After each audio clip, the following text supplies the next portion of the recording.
Okay, my concern about 5G is that the RF radiation from 5G is dangerous. It penetrates it disrupts the blood-brain barrier. It also is associated with glioblastomas and other cancers.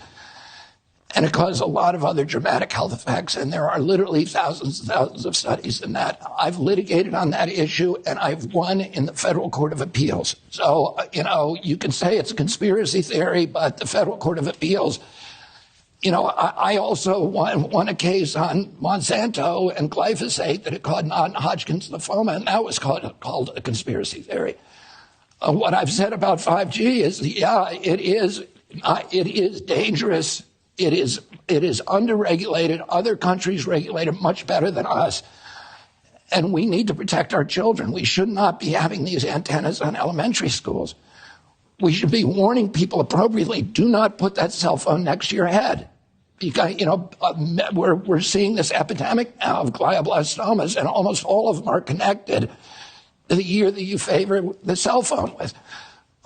There's study after study that shows that, and I'm in litigation on that issue right now. And, if we get a fair trial, we're going to win that litigation as well. But again, you're a lawyer and an activist. You're not a doctor or a scientist.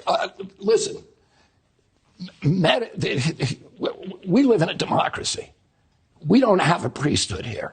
We don't have high priests who are telling us we're in charge of our own lives. And Americans need to do their own research. And, listen, people say trust the experts. That became a mantra during COVID. I brought over 500 cases, and almost all of them involved a scientific controversy. My job is to read science, to learn it, and to be able to read it critically. And every case I've ever brought, there's an expert on that side and an expert on this side. When we brought the Monsanto case, there were 3 experts from Harvard, Stanford, and Yale. And we had 3 experts from Harvard, Stanford, Yale, and they were saying exactly the opposite thing. Saying trust the experts to me makes no sense at all. Trusting the experts is a function of religion and totalitarianism. It is not a function of democracy. In democracy, we question everybody.